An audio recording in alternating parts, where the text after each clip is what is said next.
Hi everyone.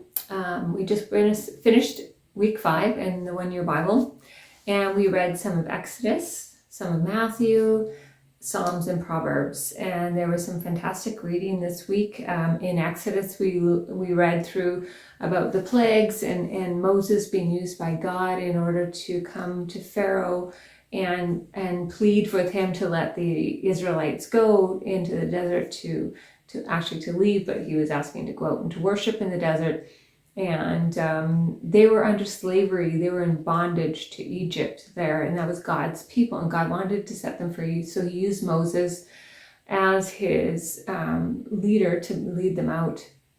And then we read about the Passover, the parting of the Red Sea as they escaped from Egypt. And then in the desert, they were given the 10 Commandments and some of the laws.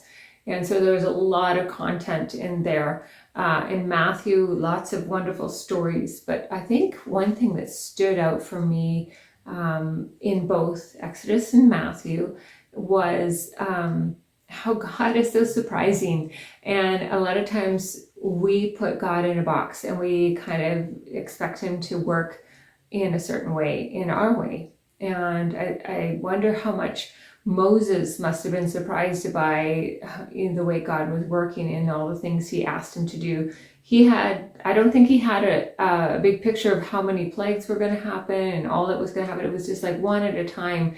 He had to go through this and he had to trust God for the next step. And sometimes we're in a place in our life where we just don't understand what's going on, but we just have to trust God for the next step and hang in there and keep going.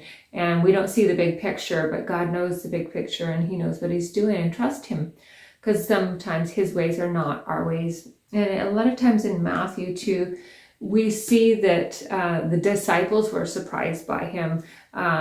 His family didn't understand him.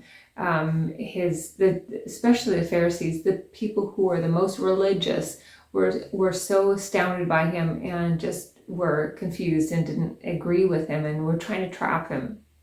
And they didn't believe that he was the Messiah.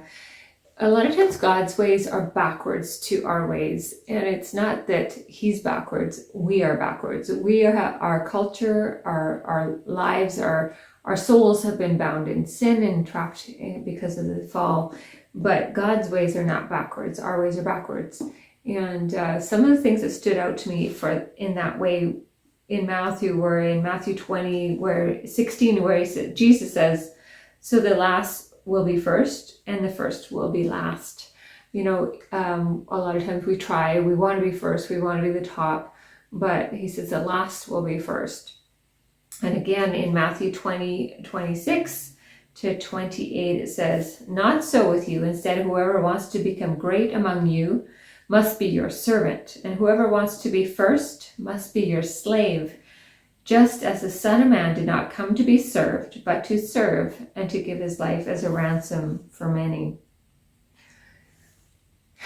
That's so counterculture, so backwards to what we want to be. We want to be first. And this was because of the response of these disciples who wanted to be the top of the disciples. And he's saying, no, if you want to be the best, you want to be the first, you need to be a slave, you need to be a servant, just as he came, Jesus, to be a servant for everyone. He came to serve. And then in the end, the last bit there, it says he came to give his life as a ransom for many. And so many times in the Old Testament and the New, it's parallel, because it's one big story of Jesus coming to ransom, to save, to set us free. And Moses the story of the Israelites is a type of that. Moses is setting these people free, or taking them through God's power out of bondage to Egypt. And we're in bondage to our sins and to this world, and God sent Jesus to come and to take us out of bondage to sin. And so also in Exodus, the Passover, when they sacrificed the lamb and they took the blood and they put it over the post, that is a symbol of Jesus Christ's blood.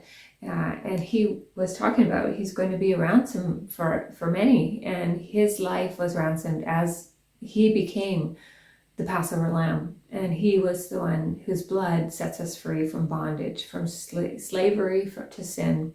And yes, his ways are so different from our culture and from our sinful minds. And I think sometimes as Christians, we kind of fall into the Pharisaical way of thinking, and we try and put God in a box. And if he doesn't fit our expectations or what we expect him to do for our lives, then we lose our faith in Jesus. And so we need to be open-minded to who God is. Seek him out. Don't expect this is what God's going to do. This is the way God's going to work. But be prepared for the God who is surprising, who's different from the culture, and who sets us free from our bondages of sin. So that was, I'm going to read real quick what I wrote on January 30th about this verse that I put. God's ways are always backwards to the ways of the world. Here Jesus tells us, to be great, you must be a servant, and to be first, you need to be a slave. Jesus sets us an example for us to know he is the greatest, yet he became the lowest and gave himself up for us. He even dies for us. How much do I give up for others? I fear not much. I have much growing to do in this area. I don't know about you, but I really want to grow in this area, and I don't want to put God in a box. I don't want to expect him to work in my life the way I expect him to work in my life, but to trust him for the big picture. So I pray for that for you as well as you go forward in your readings. God bless.